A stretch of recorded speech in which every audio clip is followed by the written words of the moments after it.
Well, good evening, everybody. Thanks for the invitation. This doesn't come to me as naturally as it does to some, but hopefully we will persevere and get through it. I'll bring up the second slide, actually. Or I thought I would bring up the second slide. There we are. That's it. There we are. I don't want to make this a hard sell for a couple of books, but I did want to bring this up very early because it's fairly key to studying the vernacular houses of Hampshire. This is Edward Roberts, who many of you will either know or know of. And it's, I suppose, in many ways, the standard work on Hampshire's houses. This version of it is the 2016 version.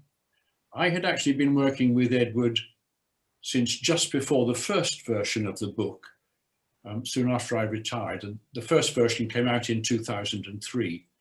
And I was recruited when I retired to do some of the drawings for that first version. But I'd also been working with Edward for a few years, so some of it was a little bit collaborative. I continued to work with Edward from then on. And when the book finally, the first version finally became out of print in about 2014, the Hampshire Buildings Preservation Trust was persuaded to print a new version of it, which I was very involved with because we added a chapter. The chapter was to try and cover the stuff that we'd done in between 2003 and 2016.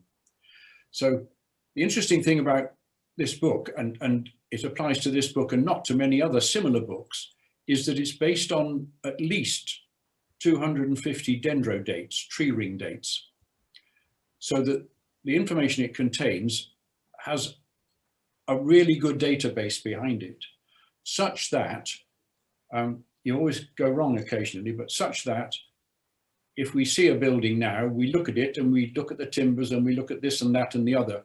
And because we've got such a good database, we can pretty soon tell, within a decade or so, when that house was built.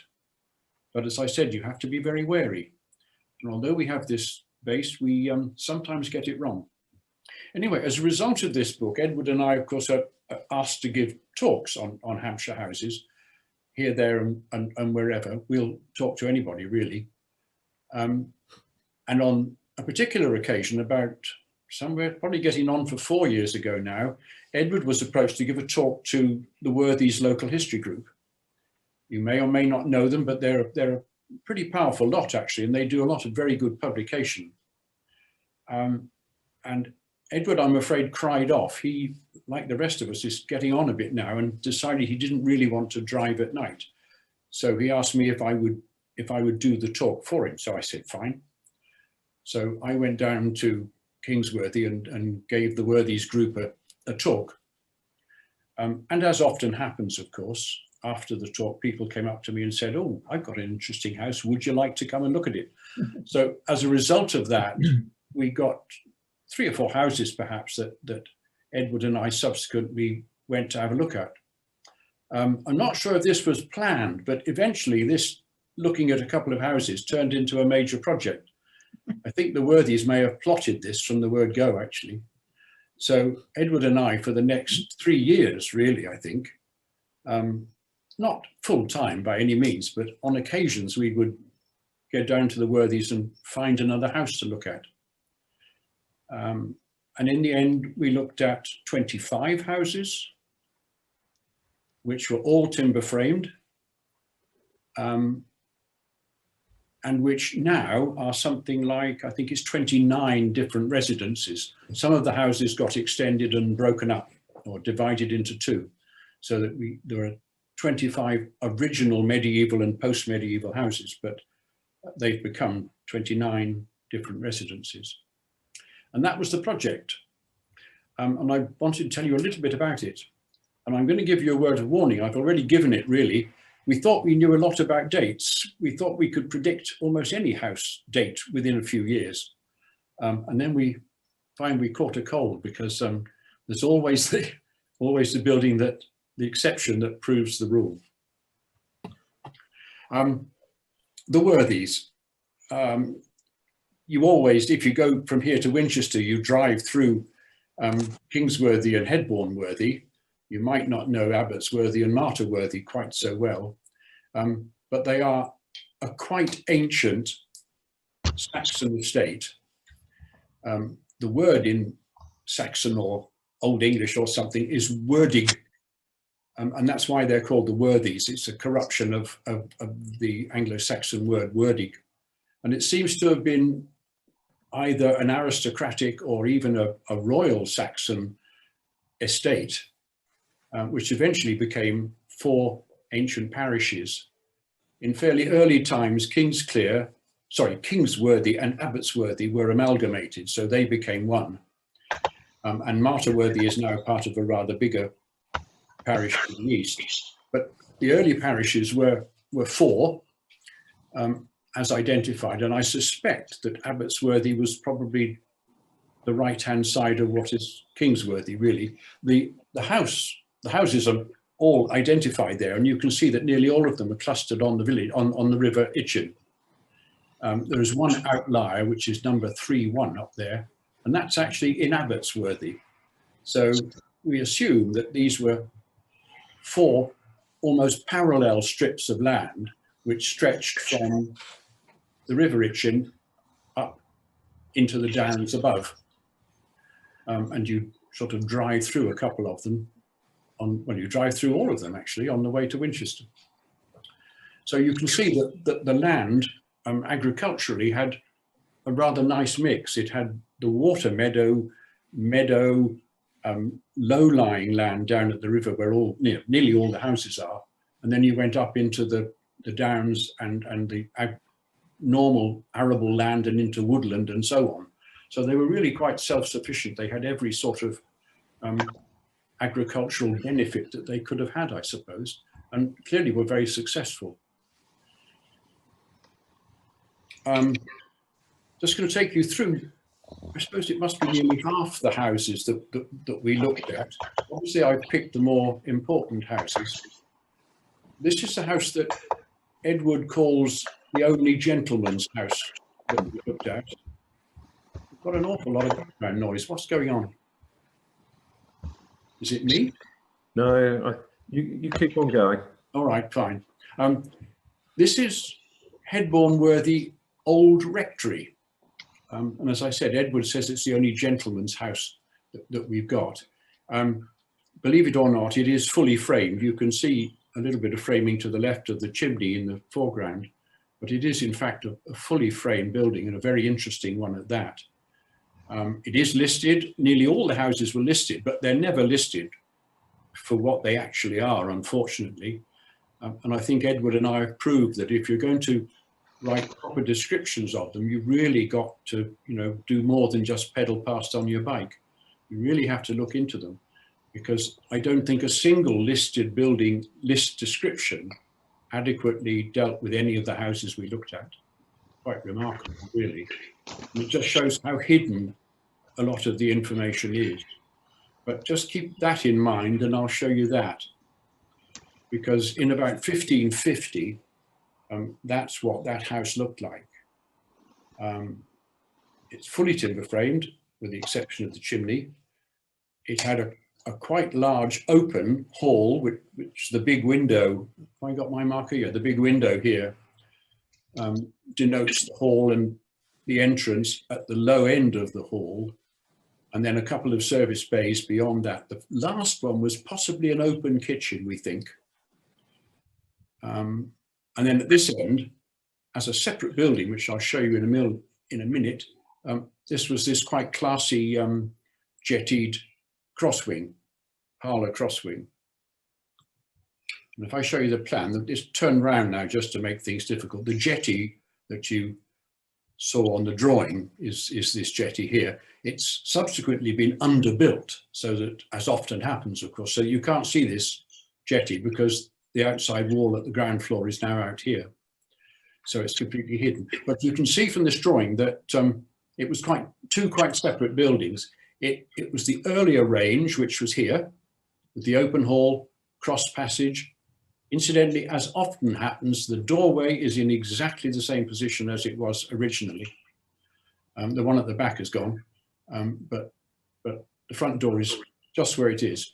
The first service bay had a floor in it, but both the open kitchen, we think, and the open hall went right up to the roof.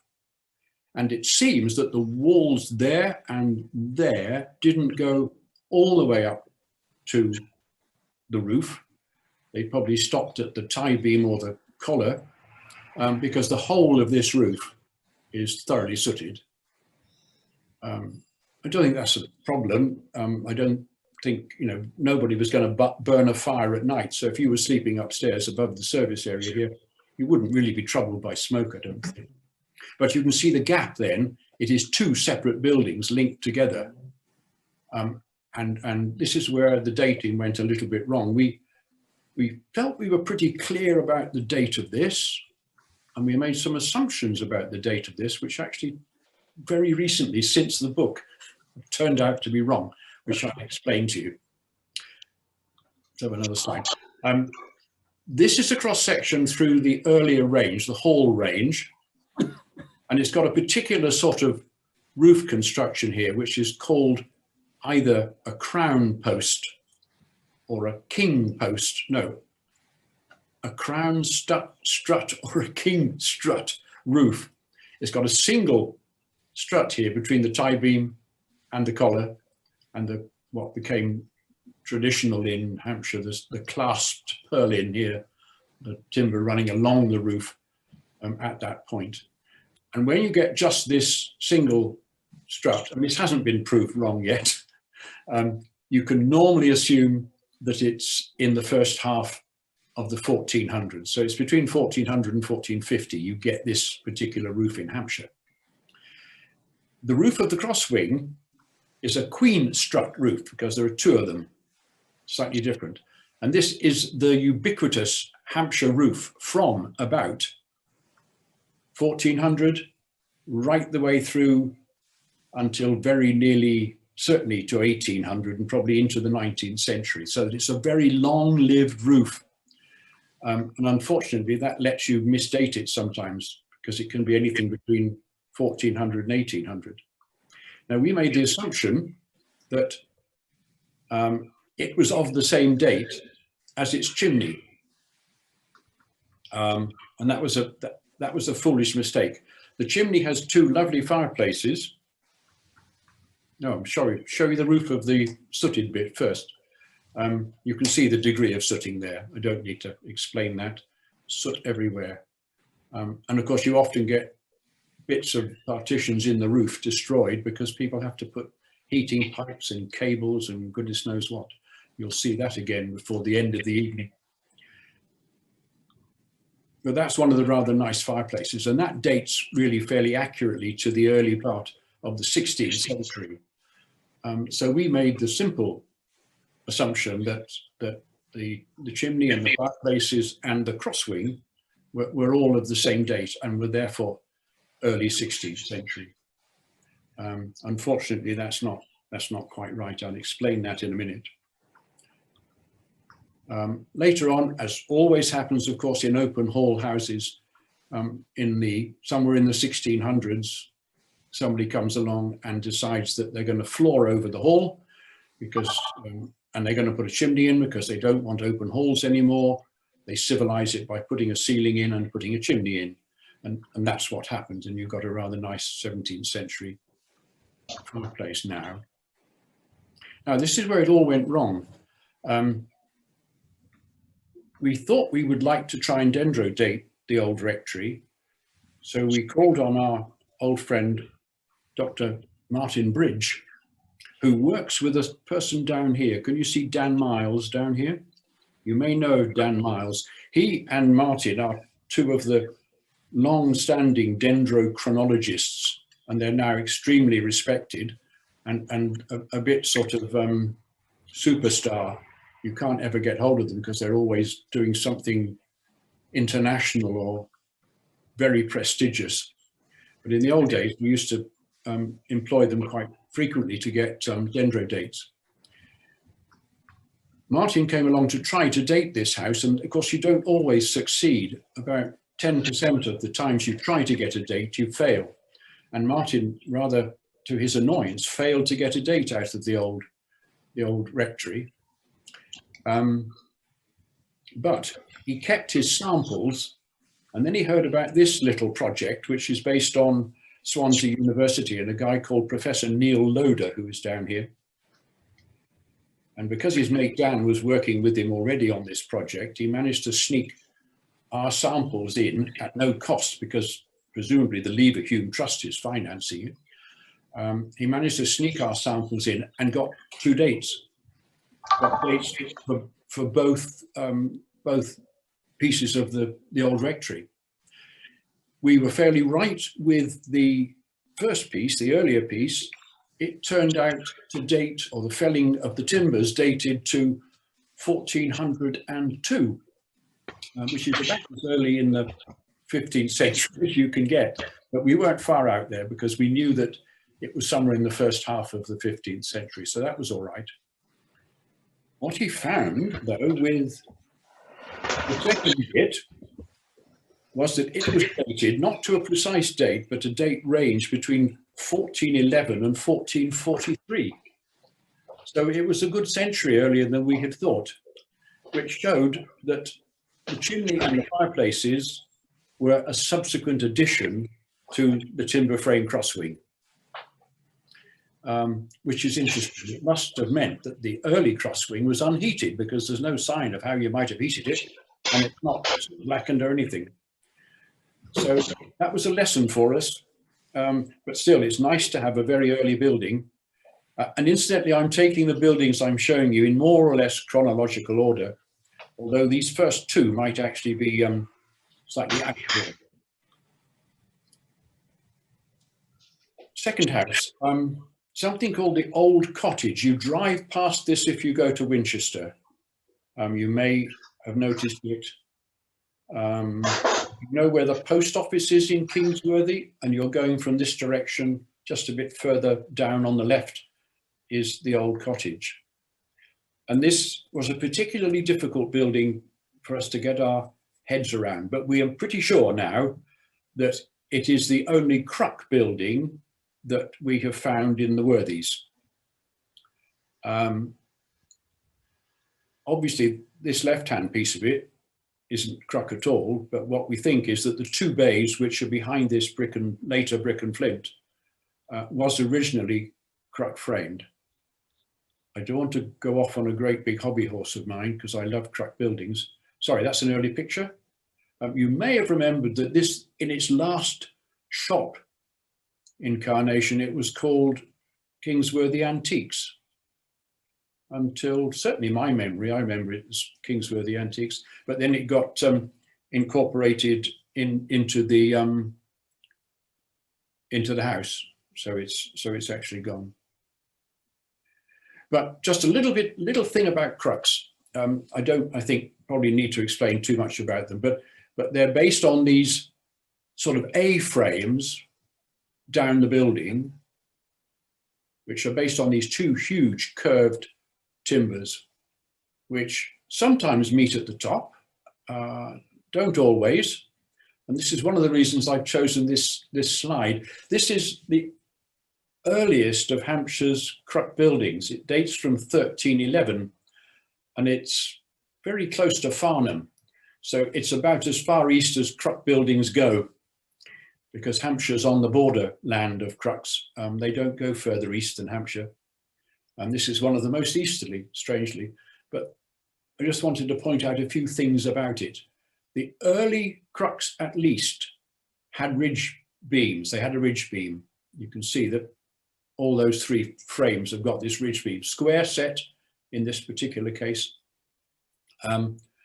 But to me, the interest of this is people always think of Cruck frames as going from sill beam right the way up to the ridge. Well, this one sort of does. That's a fairly conventional Cruck top, if you like. These stop here, and those stop just there, but they have this clever device to support the ridge by extending it a little bit. And I think it's a sheer bit of practicality on the part of the carpenter. If he hadn't got long enough timbers, he made them long enough. And if you look carefully, you can see a joint in the crux blades there and there. They've been scarf jointed to make them reach up to here. So it's a bit of a carpenter's nightmare, but that's a crux building. The plan down here, because these 3 frames survive, it had 5, it had one at A and it had one at E, but they've gone. It's only got the 3 that made up the 2-bay medieval hall. But this is the medieval plan, of course, open hall, cross passage at the low end, service beyond the low end, the parlour at the top. That's been redeveloped and is now a chunk of 2-storey timber frame building. So obviously somebody upped, rather like the old rectory, they upped their parlour end by putting a double story cross wing across the end. But that's enough of crux.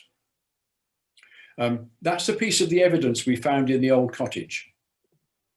If I just go back a bit, you could see that that could be there, couldn't it? Someone's going to say, you call that evidence? It's reasonable evidence, except that we don't think that crossbeam is in the right position. But I think at one time it was part of a crux building, and that a crux blade went through there once and was pegged to it. But that's not the only evidence. Crux buildings at this sort of period were the only buildings in Hampshire that had ridge beams. And there is a ridge beam, in this case set sort of diagonally, although it's almost a complete tree. You can see that here it's almost a tree in the round. They sort of shaved a bit off it here to make it square it up a little bit. But to me, this is the convincing evidence that this was a crux building. And you can see the degree of sooting. It was an open hall building, sooting all over these timbers, really quite thick. For some reason, the pegs that secured the rafters through the ridge seem to be clean, but I don't know quite why. Somebody's probably cleaned them off. But that is part of the evidence in the roof that there was a crux building, I think. In fact, I'm convinced. That's looking down from that ridge, down the side of the roof to a big purlin. And again, you can see sooting. Now, the interesting thing about this building is, can you see that there was a scarf joint on here once? Let's go back. No, wrong way. Can you see that there was a scarf joint here? That's the peg for it. That peg went through into another piece of purlin that was an extension, and they were scarfed together here. So what has happened is that somebody, it seems, has taken at least a bay off the crux building that was there. So the 2 bays that we've got left, we think, because there's not any more evidence than I've shown you, I think there was at least another bay and somebody took it off. And they took it off when they built this timber frame piece here. Just as we were putting the book to bed, really, it was finished, and we were talking about publishers and goodness knows what. The owner here, bless him, decided he would go off and get it dendrodated on his own account, which is great. Incidentally, I should have said that there wasn't any money around. We were just doing the work for fun, if you like, but we didn't have the money to go and get lots and lots of dendrodates. We did manage a few. We scraped together the money from the owners or from whoever to get some dates. But the owner here went off on his own and got his own date, which is interesting. What he managed to date was this piece, the later piece. And this dated to 1581, which again proved us slightly wrong, because we said that if you've still got curved braces, which these are just about, then you really ought to be before about 1550. Now, the interesting thing is the rest of the roof has straight braces, but where it was on the front, perhaps a little bit for show, they used curved ones. And it's a bit later, it's a bit later than it should be from its design, but there we go, these things happen. So that's the crux building, and I've shown you all the evidence I've got, but I'm pretty sure it was.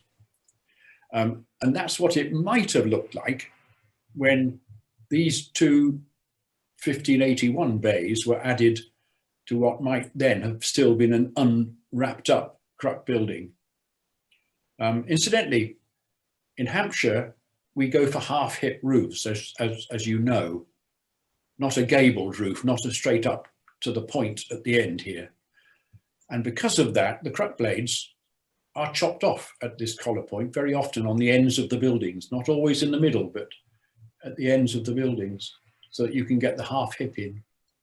Anyway, that's just a detail. So that's quite fictitious. That's just me imagining how it might have looked when they sort of added new to old, and before they took away all the Cruck blades beneath the roof. They just really kept the roof and knocked it all away beneath. It must have been full of acro props, I think, while they held it up and built brick and flint walls underneath it. So that's our second building. Oh, I didn't say anything about date. Crucks were built in these parts between about 1300 and about 1500. So we've said, oh, it's probably around 1400. The Cruck bit of it wouldn't date, I'm afraid. Only the 1581 bit dated. So you could guess that it might be around 1400. We'll just take the middle date. So it's very close in date to the old rectory. Funnily enough, this is interesting, because we got into talking about smoking hams up in the smoke of the roof in open buildings. And when the present owner of this house, was investigating his brick chimney, which of course was a later addition to the building, he found this, along with some more or less disintegrating rope. If you see a pulley wheel on that pivot there, which was timber and is now completely gone, you have a pulley. And we're pretty sure that that pulley was used to haul hams up inside the chimney into a smoking bay, or a smoking trap, if you like, which were often put into early chimneys, because I think people were so used to having the facility to smoke in the open fire, in the smoke in the top of the roof from an open fire, that they incorporated smoking chambers into early brick chimneys. And obviously it would make sense to have a pulley system where you could just let the hams down and haul them up at will, perhaps take a couple of slices off and haul it back up into the smoke. I've no idea. But it was an interesting piece of archaeology found in his chimney. Now, two houses I'm going to show you, which are the sorts of houses that really don't survive, really haven't survived. That's not to say that they weren't fairly substantial houses in their day. And we think these two are about 1500, but they weren't dendrodated. So you're really just, guessing to a degree, but guessing with quite a lot of background information. This was quite a modest little, I think mostly single story. It may have had a little tiny garret up in the roof at some stage. But what happened in the 60s, I think, was that this quite big dormer was put on back and front to make the first floor a little bit more livable. That's what I think it looked like when it was a little hall house. Absolutely typical small late medieval hall house. The hall stretches from there to there, and there's the big hall window, for which there is no evidence and which I have guessed at completely. That's a guess. But the hall was there. The service end was there, very much changed now. And again, the window's a guess. But the parlour bay is more or less unchanged, and there is evidence for that window. I can go back and show you. There is currently a timber through the middle of it. But if you look there, that's that window. And the evidence is in there. And that horizontal timber has been put in extra. There is no evidence, I'm afraid, for the other one. The 1500 comes partly from the fact that these are quite big curved braces, and we think that they probably, therefore, are of that sort of date. But it's very difficult unless you do it by dendro to know. That shows it in a sort of intermediate stage. By then, obviously, it's got its chimney, and this is a Victorian or an Edwardian. Oh yeah, 1909. So it's Edwardian. It's already had its chimney in, obviously. Started life open, but it's got a chimney in. And somebody has squeezed some rooms into the roof and got some little dormer windows in it. And of course, by putting the chimney in, you were able to use the floor space a little bit more efficiently. Interesting little story here. This is the Godson map of Kingsclere. The road that you go through somewhere here now. The old, oh, go back. But the old road was here, right beside the church. It comes back to the church, I know, about here somewhere. But there's the church in Kingsworthy, and we're looking at this little cottage here, and we're going to look at that one there in a minute. Interesting story is that this lady, whose name is here somewhere, Maud Ings. Maud Ings was the owner of the local, originally water-driven sawmill down on the Itchen, just a little way down the slope. But by the time she was in charge of it, it was electrically run, I think. They abandoned the water power. Makes the point, actually, there were several mills, of course, on the Itchen there. The place was fairly self-sufficient. But interestingly, she at that time lived in this little place, which is called Kismet Cottage, I think. Might be called something else now, I've forgotten. But while she lived there, she was fairly elderly, had retired. She let the Dandridges, and this is a story told to the local history group, Phyllis Dandridge recalled living in Tavern Cottage when she first came to the village in 1953 as a tenant of Miss Ings. Maud Ings was a former owner of the mill, blah, blah, blah. She let them live in Tavern Cottage here, free, at no rent, as long as they called in on her every evening to check that she was in good health. So they saved 12 shillings a week by not paying any rent and checking up on her most evenings. So a very modest little house. Not too many of them survive, I don't think, but that's one of them. And not too far away, there is this one, which is called Laundry Cottage. Technically in Headbourne Worthy, but it was once in a piece of detached glebe land that belonged to Kingsworthy. It's all quite complicated. The original bit of the house is from the edge of the rendering here, right the way through to the end at the left. So just 2 bays of it are original. Very modest again.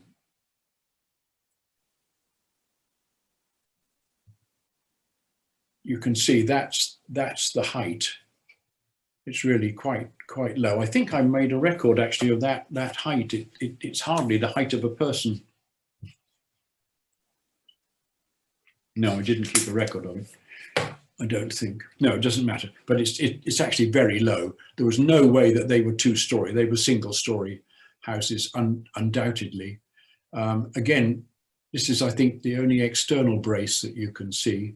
But inside, it's all there. There's the ubiquitous Queen Post Truss.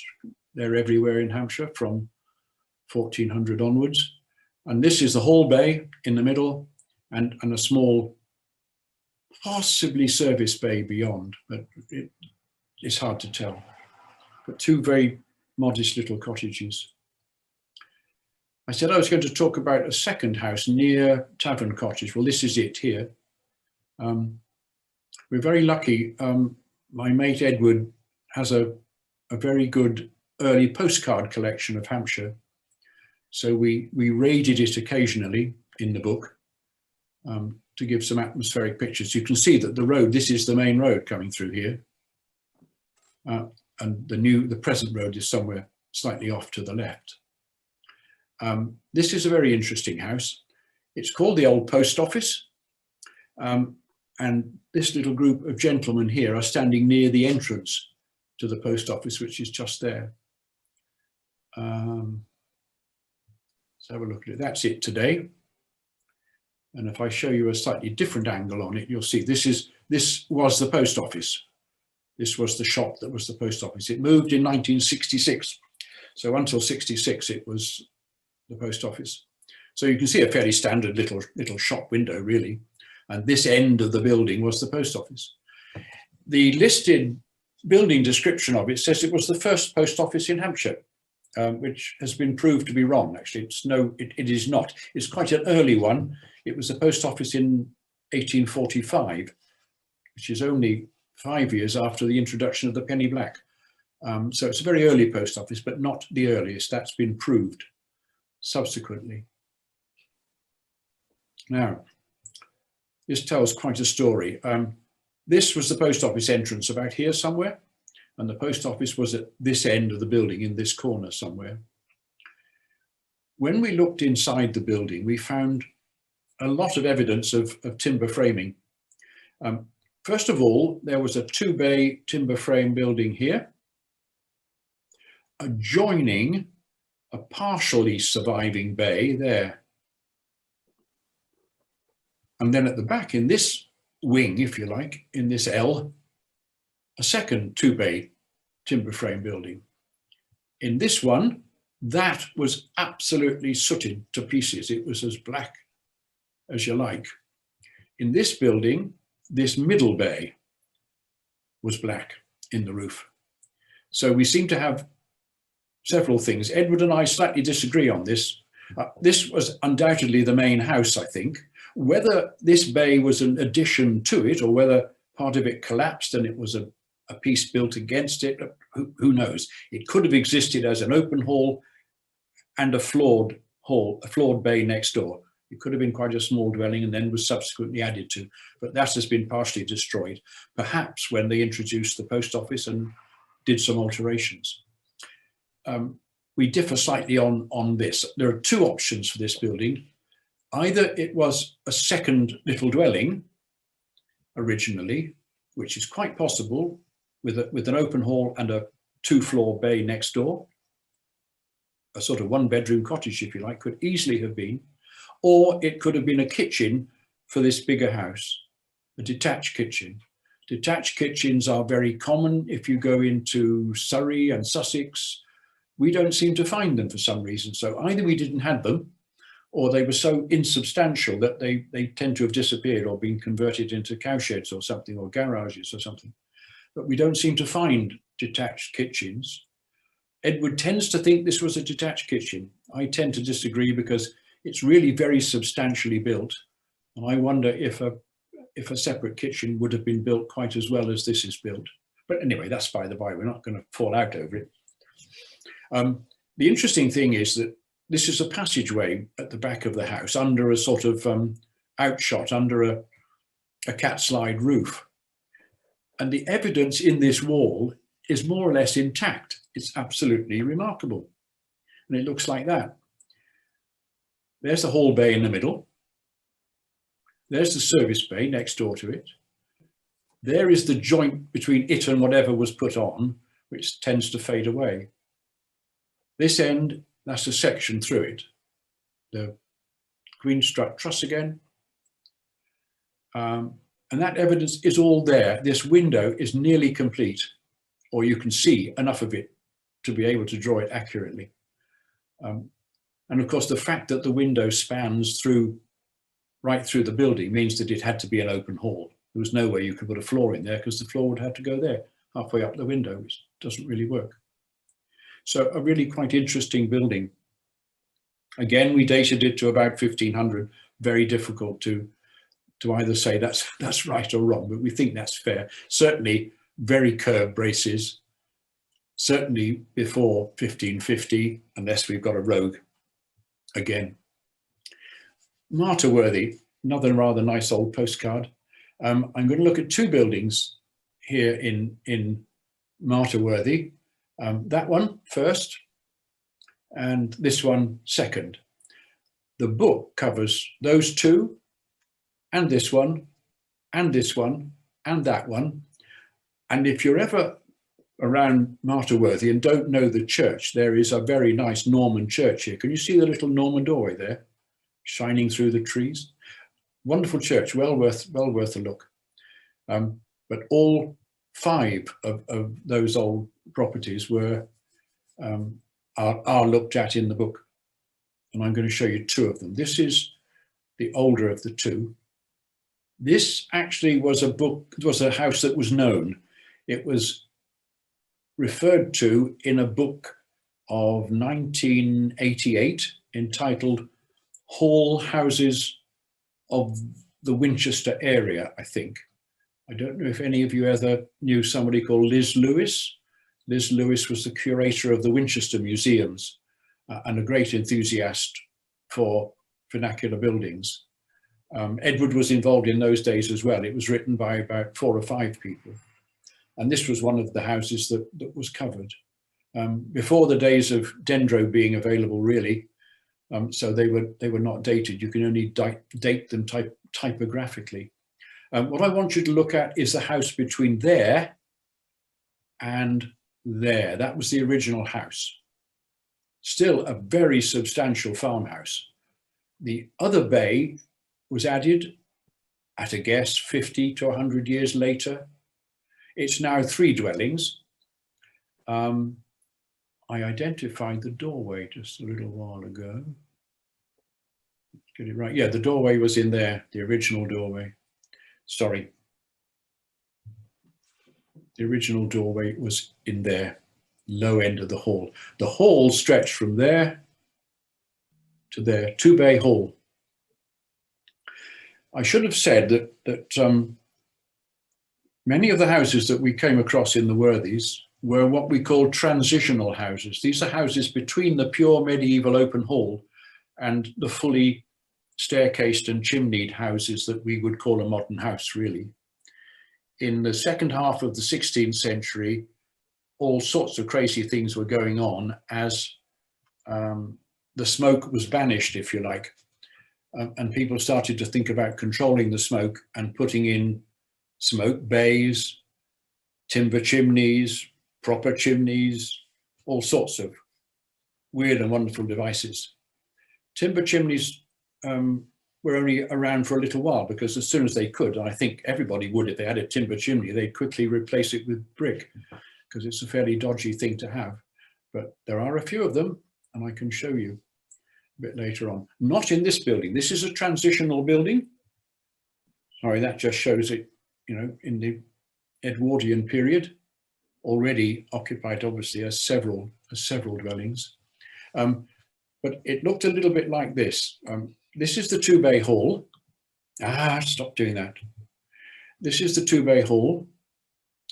A service end, a parlour end, and the entrance into the low end of the hall, and probably a cross passage and a door at the back. I don't know about that. But it's a particular sort of transitional house in that it's called a half-floored hall or a boot hall. You can see the boot because here's the leg of the boot and there's the shoe bit of the boot. You have a 2-bay hall, but half of it has a chamber above. So you floor half of it, but you keep the other half as a great big smoke bay, really, so that you're not living in such a big drafty space and you still have the benefit of the fire here. And it's a start towards doing something with the smoke of the traditional open hall. Interestingly, of course, while you've got an open hall, or indeed a half-floored hall, you have to have a staircase one side of it and a staircase the other side of it, because unless you run a gallery, which was another option, unless you run a gallery along the wall there, you can't get from that chamber to that chamber. So you have to go down the stairs, through the hall and back up again. But we found the staircases in the original staircase trimmings in both those bays for that early house. They're roasting a pig or something here. I think that must have been some special occasion. I'm not sure they had roast pig every day. Almost certainly didn't. Right. Date. I didn't give you a date. We've guessed at about 1550 for this because it's in this transitional period. It's still very much curved braces, although if you look at the, if I go the right way, if you look at the braces here, they're sort of curved, but not quite as curved as they are in the roof. So 1550 is probably a fair date. Now this is another transitional house. This is numbers 1 and 2 old farm cottages in Abbotsworthy.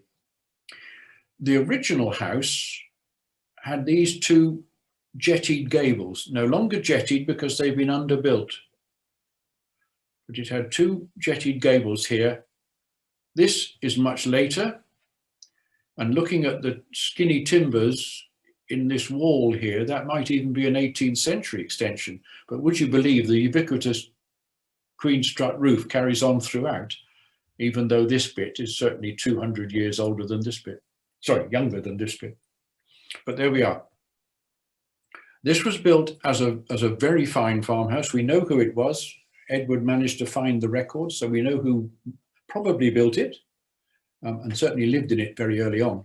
Later on, another bay was added to the far end with a catslide roof, and it was divided into two. And this rather nice early 20th century postcard shows very clearly two houses, two little sets of steps up. And this is the added bay. So this piece was added on. This is the Winchester to Alresford Road running across the frontier, sorry. Go back. So the sort of flashy bit with the jettied gables was at the back of the house, which is a bit strange. You wonder why someone didn't put the showy bit at the front. But there we are. That's what happened. Very interesting house, and that is something like, I think it's pretty close actually to what it looked like when it was originally built. No bay on the far end, the jetties not underbuilt, and probably the back door about there, although we're not absolutely clear about that. And the front wall has been completely replaced in brick, so we can't really see that. But the interesting thing about this house is this bay at the end, which is about 16 feet square in old dimensions. That's the supposed back door there. So these are the two jettied gables at the back. And I think all it did really was give you a bit of space upstairs, really. You get a stair up without, you know, cramming it up against something. It was really quite a luxurious house. But this is the bay. Perhaps not as square as I was suggesting, but it is quite a hefty bay. But the interesting thing is that the hall here was floored, quite clearly floored from the word go, but had no visible means of heating. Transitional date, quite a late transitional date. It is dated to 1607 to 1610 by dendrochronology, so that's an accurate date. And we wondered what on earth was going on here. What we eventually surmised, there's a post here, or rather there's a peg hole for a post here, and the same here, and probably another post there because of these beams, but that was an open hole. So we think it's very like the half-floored hall that we were looking at in the last building, so that this part of the hall is floored, and then it goes into an open bay, which was probably a multi-purpose kitchen and service area, but which also happened to heat this room through this space, through this gap between them. So that, if you like, the hall, now the floored hall, borrowed heat from the open fire that was in the kitchen. This bay here is totally sooted to pieces. It's absolutely black all over. And that may look a bit odd because you can see a beam across here and some floor joists. And I think two of those survived. And it's really rather odd, but what we think happened was that this was a totally open space, had to be open to the fire because of the blackness of all of the roof. We think this was a sort of shelf. It can't have been a room. This is my least satisfactory drawing, I feel, but I think it tells the story. There seems to have been some sort of platform in part of this open room bay, but it can't have been a wall because otherwise soot wouldn't have got into this part of the roof. There is a door, or sorry, there was a door into this platform thing from the first floor in the rest of the house. And what we think is that it was just a platform, either for storing, where it was clearly going to be warm, but also possibly for smoking hams up in the top of the roof where you could get at them without any sort of pulley system. So it gave you a bit of extra storage for your crops or whatever, and it gave you the facility to smoke.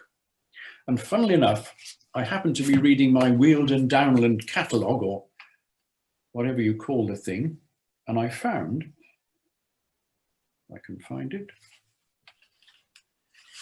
I found a reference that said, this feature has been noted in a medieval house from North Cray in Kent, featured in the Weald Downland Living Museum Souvenir Guide, undated.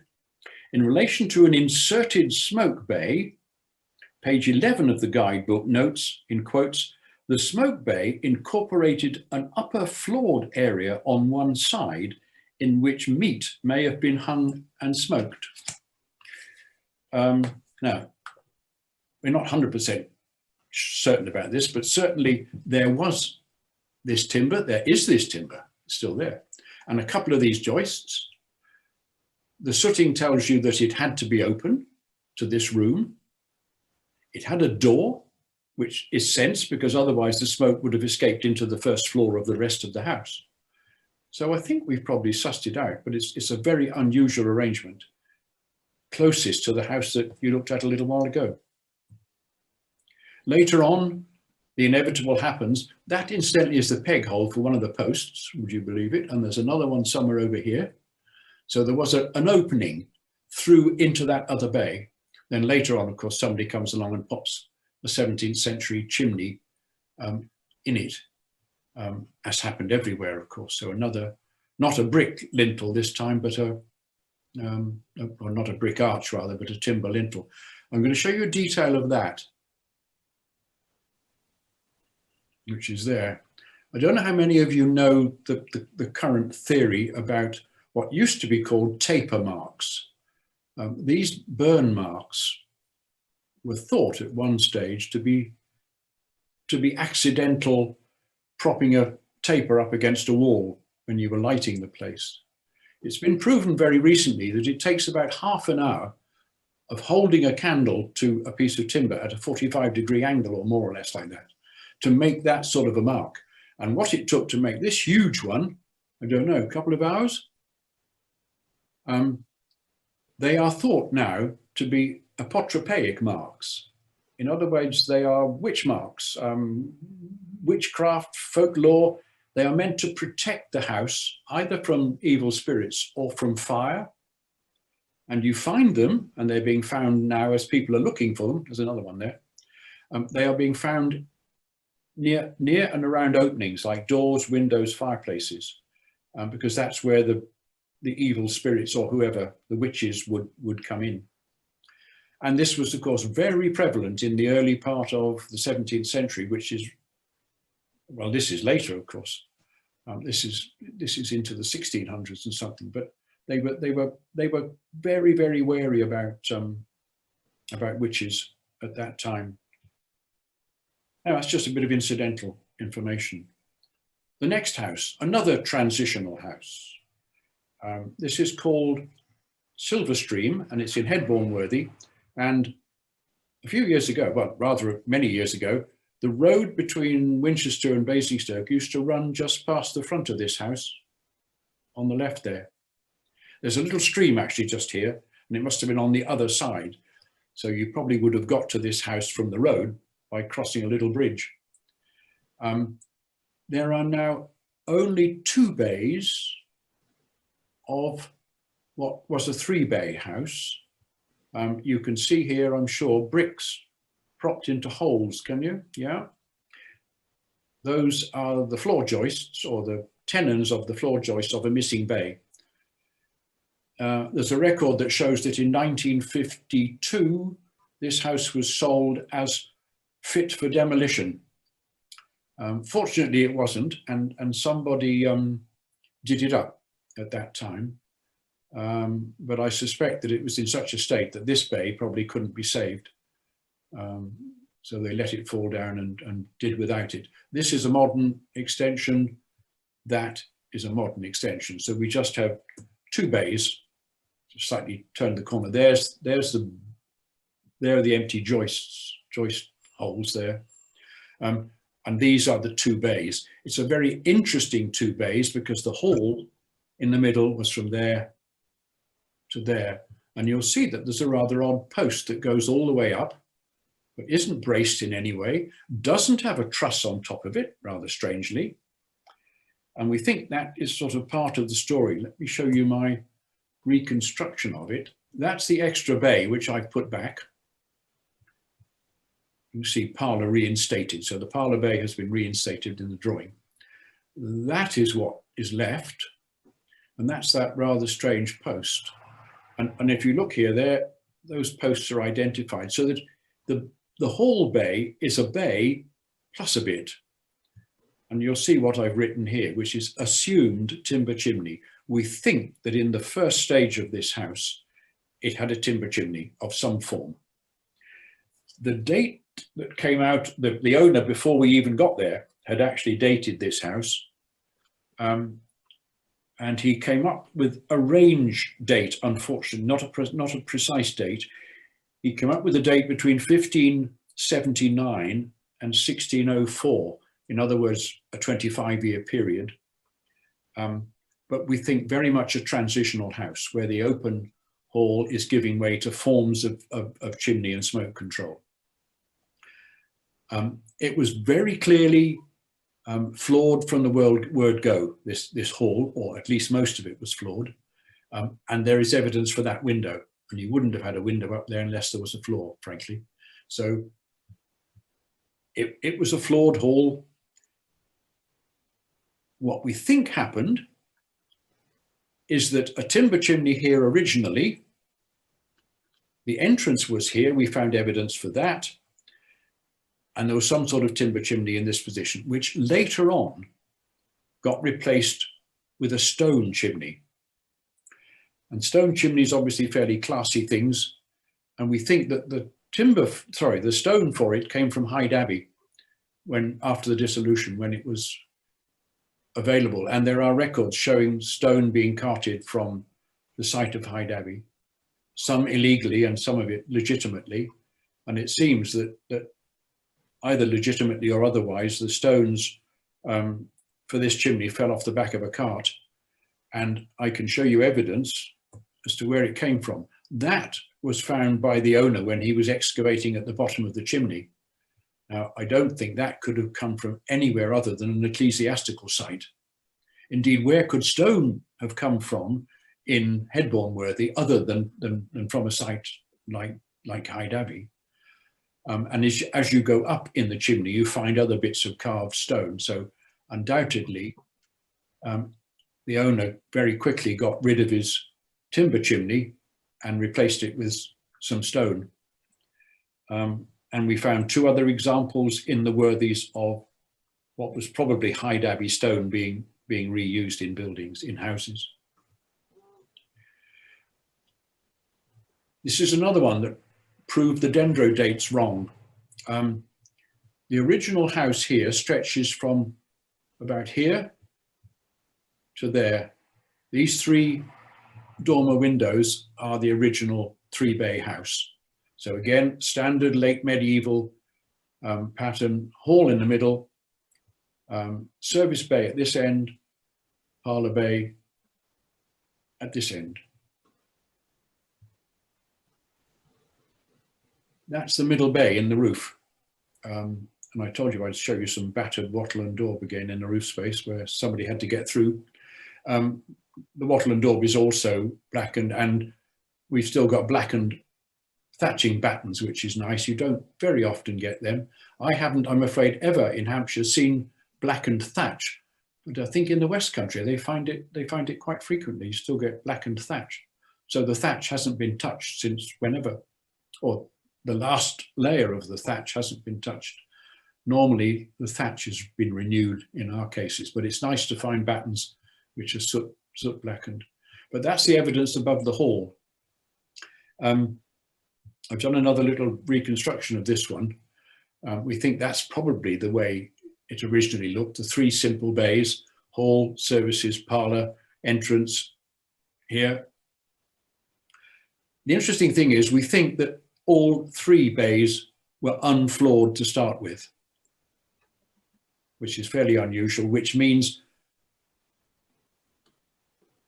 that it was really quite a modest house, I suppose, and it's really not very big. It's only three little panels from floor to ceiling, if you like. But these two bays, I've shown you one of them, the hall bay. These two bays appear to have been completely sooted. That means either there were two fires in each of the bays, you know, one used for cooking and one for heating, or at some stage somebody decided to move the fire from one bay to the other so that both of them got sooted. But then, as also happens, of course, the building was had a floor put into it. Unfortunately, sometimes the floors are substantial enough to be dendro-datable. These were quite skinny little joists, and I'm afraid they wouldn't date. That's after the floor's been put in, obviously. This is, again, above the hall. This is the bedroom above the hall. And you can see such is the height. Unless you'd put the dormers in, the top of the window would have been here. So by putting the dormer in, you lift the window a little bit. But they had to do this quite clever chopping of the tie beam here to be able to put a door in to avoid having to duck underneath this height, which is less than a metre, I think.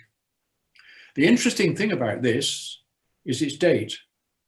The date came back from the dendrochronologist. This is the owner wishing, or sorry, one of the two owners wishing to get a date and paying for most of it. The dendrochronologist came back with the date of 1610. Now, Edward's Hampshire houses would tell you that nobody built open halls in Hampshire after about 1560, 70. So here we are 40 years on, and somebody is quite clearly, there's no argument about it, building an open hall. So it's quite anachronistic, and it's changed our thinking altogether.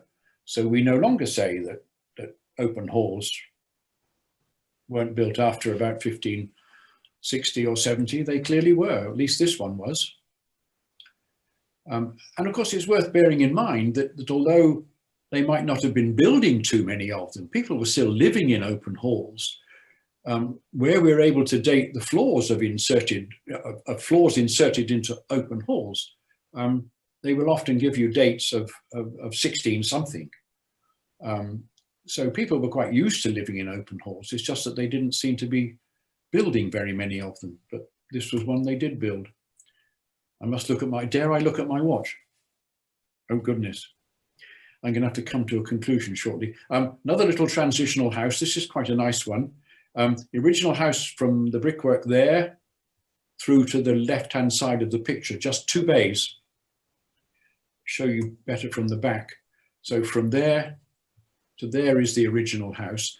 There is a timber-framed third bay, but it seems to have been a fairly late, an extension that was put on fairly soon after the original two. If you go into this bedroom and look at this wall, it is completely unweathered. So there's no doubt that somebody added this bay very soon after these two bays were added. But the interesting thing about this house, and you'll see that there's no real sort of chimney bay. Although there's a chimney, there isn't really a chimney bay. There are just these two bays. And often, certainly by about 1600, you start to get the lobby entrance house and chimneys with in specific bays built for the chimney. This hasn't got one. And the reason is that it seems to, again, have had some form of timber chimney. That's not this house. It's a house in, where is it? King Somborne, I think this one, or near King Somborne. And you can see this is a proper timber chimney. Timber framed, wattle and daub, and doesn't seem to have leaked very much smoke either. It's pretty good. And to show you the inside of such a thing, this is a different chimney. There's only about half a dozen of these things left in Hampshire. This is one in Werrell, or Warewell, as the locals call it, which you probably know of. And what's happened here was it clearly had a timber chimney, but what they did was when they built a proper brick chimney on the other side of this wall here, they just chopped off the chimney below the ceiling and left it above. So it's now the owner's access into his roof space. But you can see it's beautiful. I suspect he's cleaned it a bit. It must have been quite grotty in there. But this is a very smart timber chimney. So they did exist and they did survive and they didn't all get burnt down. But this is the evidence in this little cottage in Abbotsworthy. They'd used part of the roof as this chimney, and you can see that the wattle here, or the daub rather, on laths, incidentally, not round wattles, but rectangular laths, presumably because it's easier to bang a nail through that than through a round piece of hazel. Anyway, it's by the by.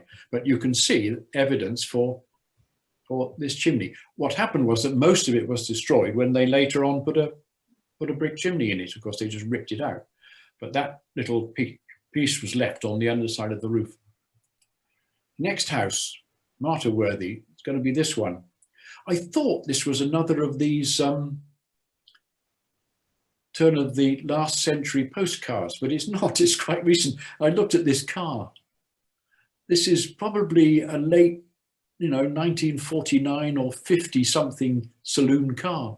So it's not that old. It's called, rather jokingly, Haunton Cottage, some cottage. This was one of the grandest farmhouses when it was built in the early 1600s. I'm getting there, incidentally, Mark, I'm sorry. That was actually, I thought this photograph was after that first one, but it's not, it's before it. And this was when this grand farmhouse had been broken down into 1, 2, 3, and I think there was a fourth with an entrance here. I think it was a little terrace of 4 cottages. And sometime in the 20s, I think it was sold as rather derelict cottages, a row of cottages, but it had been built. Look at the way the sparrows have got into the roof of no netting. They're all over it. It had been built as one of the finest farmhouses in the Worthies. That's it today. It had a disastrous fire, which we've got a picture of, which I won't show you. But it lost its thatch, it lost much of its roof and had to be rebuilt. And at some stage, because it was wattle and daubed when it was built, some very kind person took out all the bracing on this facade has been removed. And I suspect it was when they took the wattle out and the bricklayer couldn't be bothered to cut his bricks around lots of diagonal braces. That's by the by. This is now into the 17th century. This is a lobby entrance house. This is, if you like, a modern house by now, properly chimneyed, properly staircased, and all the rest of it. Even a first floor fireplace by now, rather nice period piece, early 17th century chimney. Last house, I'm nearly there. This you will know because you drive past it, the Cart and Horses at Kingsworthy. Interesting. Normally when you see this sort of date on a building, it's a bit of a joke the other way. They claim dates which are much too early. This is claiming a date which is about 100 years too late.